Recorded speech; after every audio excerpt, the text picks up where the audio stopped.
one of the problems that shows up for us as owners is we think that people in the organization know what to do, but maybe you feel like you've told your team 100 frickin' times how to do their jobs. Maybe you're giving instructions on particular things, but they just don't seem to be listening to you. And this can be super frustrating as a business owner because it can feel like an absolute bitch as we have enough things to deal with without our team causing conflict or slowing things down. But the fact is, your feelings don't matter. All right, welcome back to episode number 6 of the Andrew Sparks podcast. And firstly, I just want to say thank you to those sending in messages of support. And we're getting a lot more views and likes and subscribes each and every episode as we do this. So please keep sharing those around. Thank you very much for that. You know, my mission here is to help you scale your business to $5 million in 3 years without scaling your problems. And this is an important message to get out to business owners who have started to build something. They got up and out of the startup phase, but they're either stuck at a certain level or they just can't seem to shake the problems that they have as they scale their business, which is very common. And that is what we're here to fix, okay? So if you do follow us on YouTube, please subscribe to the channel, click the bell notification, and that way you'll get advised when we post new episodes here. Also, if you're listening on Spotify, iTunes, Google Podcasts, or any of the other streaming platforms, I'd love it if you'd follow the show on your favorite platform and give us a 5-star review there as well. And I'll say this right now too, it's not just podcasts that we're going to have on YouTube. We have a lot of awesome content coming for you. We're building a lot of stuff in the background at the moment, and over the next few weeks, we'll be releasing that. Some of that stuff will be going on YouTube, so we're very excited that you'll be able to access some more content there as well. So if you do follow us over here, then please make sure you look out for that content. Please subscribe and click the bell notification, all right? So as I mentioned last week, we're going to be doing some very tactical podcasts for you guys as business owners to help you solve specific problems that you're facing in your business and how to move ahead. And so today I want to talk to you about team. And one of the problems that shows up for us as owners is we think that people in the organization know what to do, but maybe you feel like you've told your team 100 frickin' times how to do their jobs. Maybe you're giving instructions on particular things, but they just don't seem to be listening to you. And this can be super frustrating as a business owner because it can feel like an absolute bitch as we have enough things to deal with without our team causing conflict or slowing things down. But the fact is, your feelings don't matter. And they're actually not important in this equation. What is important is that you just need to get these problems fixed, because without getting this stuff right, you'll never grow your business to its greatest potential. And ultimately, that is why we are here. You know, I'll reiterate that point. Like, I understand the frustration as a business owner, but what I'm going to go through today is some ways to be able to break down and establish what the challenges are. The feelings become irrelevant when there's a problem that needs to be solved that is keeping you stuck, that is stopping the growth of your business. Or you may be growing, but you're also growing the problems, and these frustrations just don't seem to go away, and they can go away and they will go away. Today, we're going to go through a great framework to be able to help you establish that. So I remember going through a situation with a team member. Their performance had been subpar, and they made all the promises in the world, but I kept having to ride their ass to get their everyday job done. And they hated it. I freaking hated it. Everyone hated it. But no matter how hard I tried, they just seemed to be more resentful and more resistant to doing what was required of them. It wasn't like I was asking for these totally out there things that I wanted them to do. It was just their regular everyday job to be able to show up and take action. So of course, when you encounter problems like this, you always have to go back to the foundations, right? have you hired properly? And do they know and normally operate by the company values? Are they well trained? Are they clear on the vision of the company? Have you invested into your team? All of that stuff. But even when you get all of this stuff right, you can still have these problems come up, okay? And they can negatively affect your team's attitude and the culture of your business. And so it's critical that you nip it in the bud, okay? Whenever you have a problem, I was talking with actually a friend of mine's dad who ran one of the largest companies in Australia for a long time and was the right-hand person of the person that, you know, started this company, and everyone in Australia would know the company. A lot of people across the world would know the company too. But when I had this conversation, you know, we were at a wedding in France, and I talked to him and I said, you know, how do you manage problems? And he said, you just got to deal with it straight away. Whenever there's a problem, deal with it straight away. And when I look back over 11 years of doing this work now and trying to build teams and all that sort of stuff, whenever a problem comes up, you address it right away, because you want to make sure that you give yourself the best opportunity to succeed, and your best opportunity to succeed is before a small problem festers into something great, okay? And that's very important. So on the podcast, I've talked a bit about when people don't get on board with your vision, or they don't hold the standard required by your business, then at some point you need to replace them. As the quote goes, you either change your people or you change your people. Now, people think when I talk about this, some people think that that means just cut anyone at any time, which simply isn't the case. As owners, we put a ton of time and money and energy into building teams and dragging them. And if your team is dragging you down from simple communication blocks that can be flushed out pretty quickly, that is the most important thing, okay? It's not just about going and firing people straight away and getting them out of your business. You could never explain to an employee how much time and energy and effort that you put into them. If you're a good leader and you have a good training system, you could never explain how much effort that you put into them for them to be able to come great, right? But once again, they don't care. They care about what they care about. And we're all selfish. We care about our shit. They care about their shit. So you can't get frustrated at that.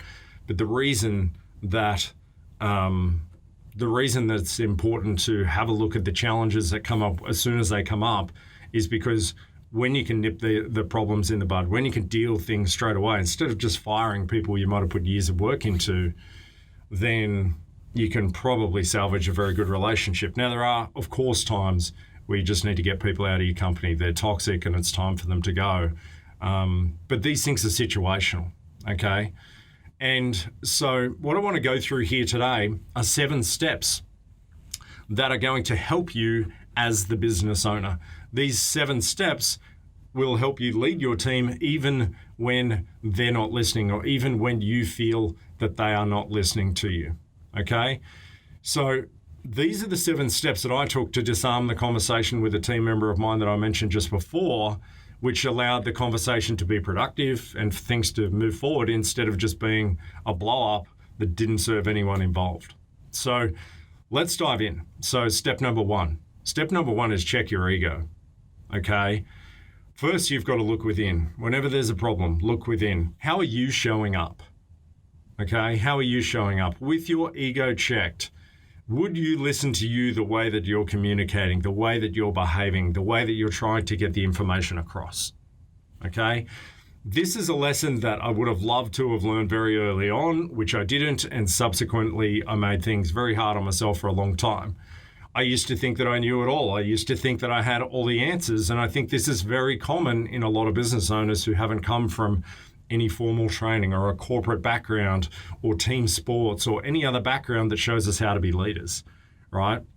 It's part of the reason that we start our own business, because we believe, of course, we can do it better than everyone else. You know, of course, we can do it better than our boss that we work for. Of course, that we can do it better than the competitor down the road. Of course, of course, of course. And this self-belief, call it ego, whatever you want. But this level of self-belief within ourselves to think that we can do it better is the thing that drives us forward. But if we're not careful, and this is massive in small business owners, which is why it has to be the first point, and it's what, it's where I look and had to look as well. But you've got to start by looking within yourself. You've got to start by checking your ego and making sure that your ego is checked. Because if you are not in a position where you are being productive and showing up in a way that's going to allow the other person to have a productive conversation with you about what challenges are faced, then it's going to be a difficult conversation that isn't going to get too far. Okay, so the first step is make sure that you check your ego. The second step is to take ownership. And Jocko Willink talks about this in his book, Extreme Ownership. This was a massive principle for me in terms of leadership, probably 3 or 4 years ago.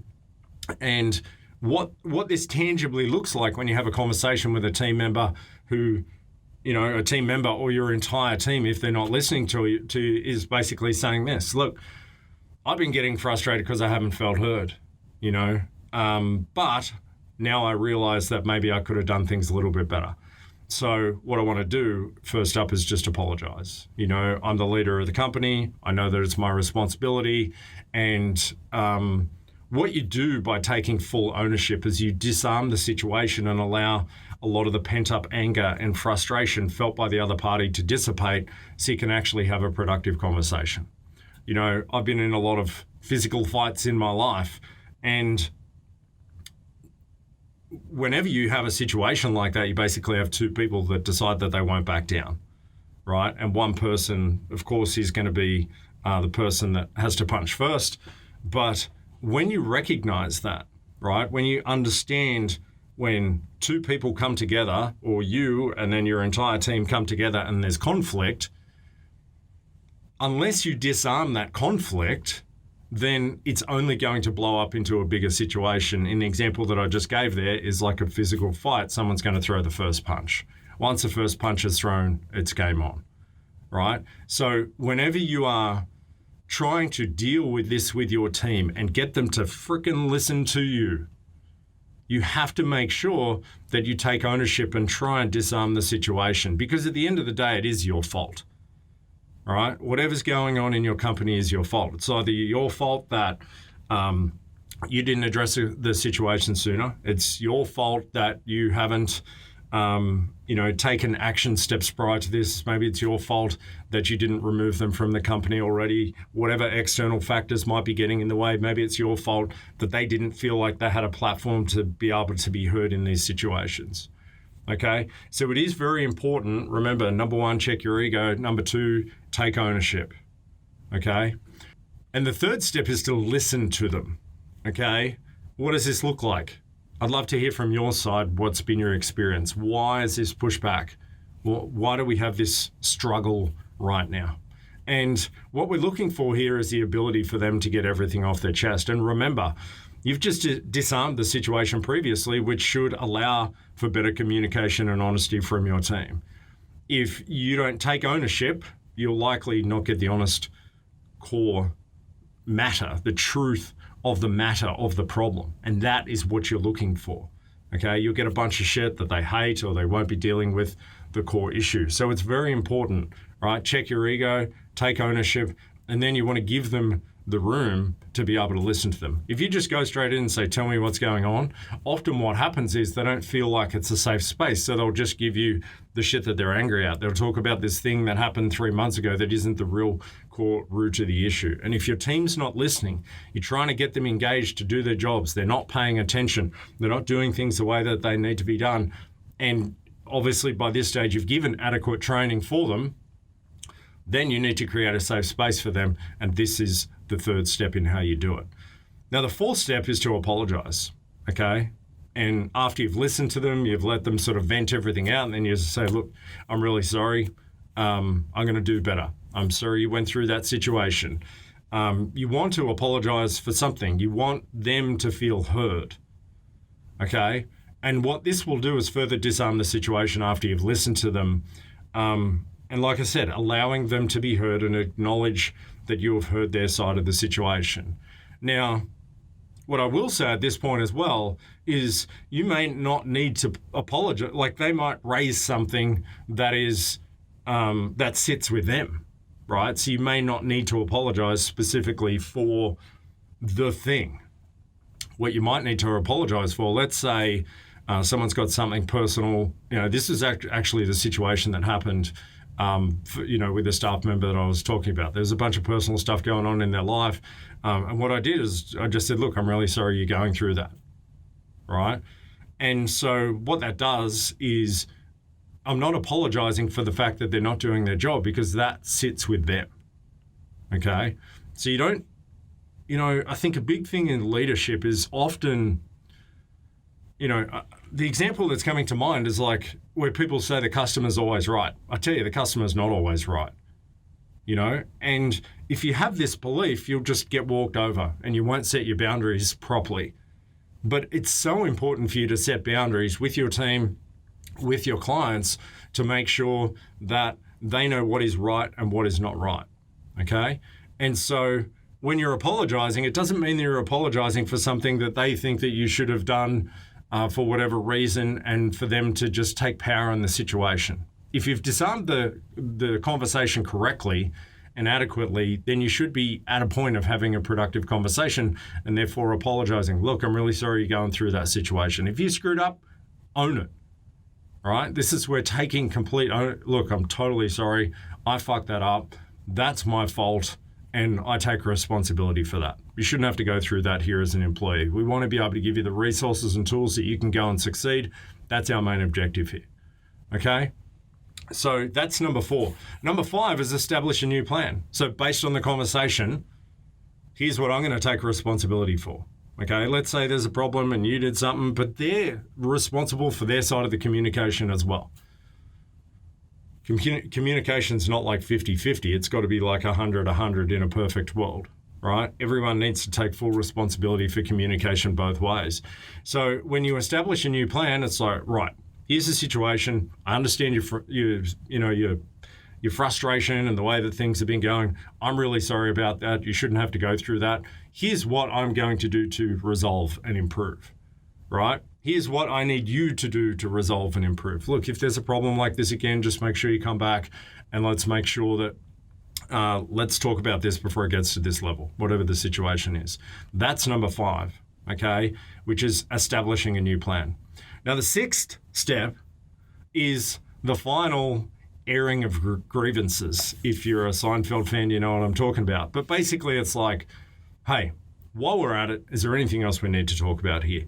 What you should have done here is created a safe space, especially if you've created a safe space in terms of, the situation. They could talk honestly about the challenges. You were able to respond and say, you know what, like ego down. You were able to respond and go, you know what, I screwed up. Okay, we screwed up. You shouldn't have to deal with that. It's not the way that it's meant to be. Okay? Then what you can do is use this as an opportunity to improve overall. Because then you get to the point where you're able to say, you know what, is there anything else, like anything at all? And often what can happen is people can go, you know what, I really hate this system, or this thing has been a pain in the ass and I've never talked to you about it, or whatever. This staff member, I'm trying to do my job properly. This, everyone in our division over here is working really well, but what's actually happening is this over here, and like we need this problem fixed as well. So now that you have a safe space, you're able to talk about more things that maybe are causing more friction for them to be able to do their job properly. So you want to take that opportunity. And then the 7th step, after you've done all those things. So remember, number 1 was to check the ego. Number 2 was taking ownership. Number 3 was listen. Number 4 was to apologize. Number 5, establish a new plan. Number 6, get it all out, right? What else do we need to talk about here? And then number 7, just follow through. Whatever commitment that you made, just follow through. You know what? We're going to get this thing fixed. Fix it. I'm going to behave differently. Fix it. Behave differently. These are the things that are going to build trust within your team. And these situations often, they can seem massive, right? Like big, major problems. And ultimately, you're able to disarm them, reduce them down, and have a much more productive relationship. Whenever people see conflict as a challenge, but often conflict is two people coming together, right? As long as it's like productive, but two people coming together with different viewpoints on the way that things should be done, it's going to allow you to realign expectations. And when you're able to realign expectations and get to that point where it's like, you know what? Yep, I get where you're coming from. This is where I'm coming from. Sometimes for employees and your team, it's just letting them know, this is why we have to do it this way.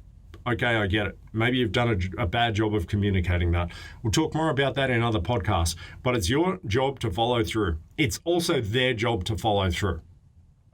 If you can get to the end of this and have that conversation, go through those 7 steps and be in a more productive place, people doing their jobs properly, you've won. If you can't, then you need to look at things a bit differently and potentially look at doing things another way.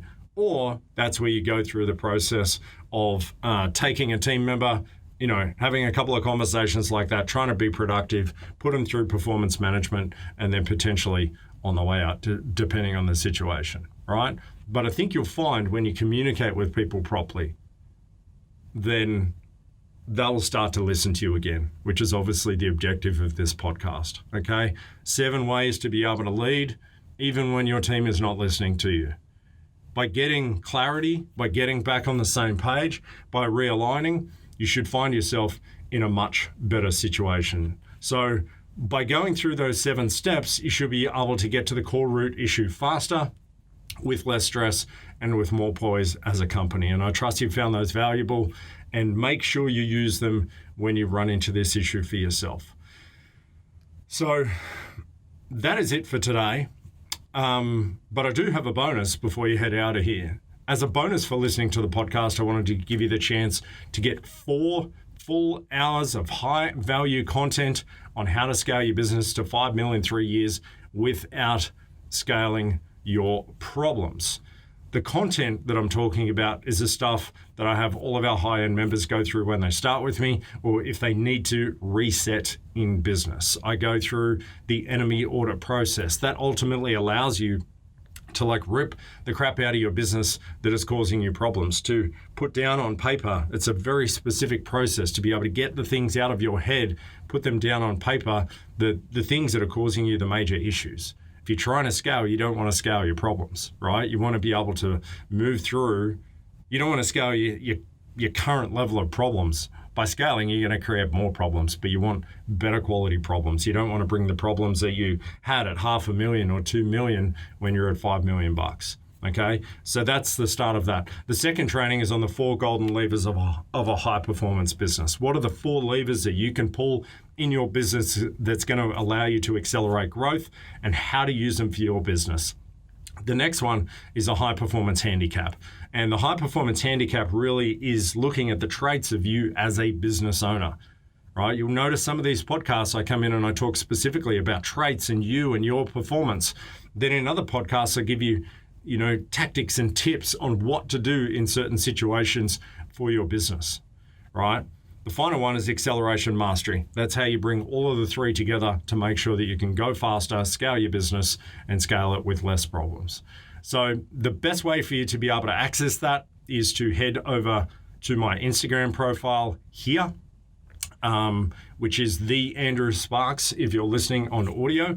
And you can click the link in the bio, which has a direct link to the AS online community I've just launched, which is a Facebook group called Rapid Business Growth. And in that group, I talk about team, leadership, systems, and mindset.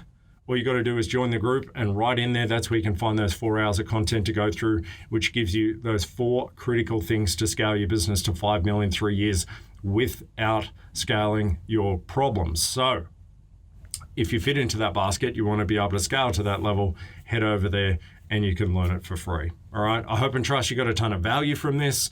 You can grab the links to my social media. If you're on YouTube, you can grab them down below. If not, head across to Instagram. You'll be able to access everything else from there. There's a link in the bio that will get you to all the free trainings. That'll get you to the Facebook group and community that we've just started to build, and that will get you to anything else that we're doing moving forward. All right. Thanks for joining me today. Can't wait to catch you again next week.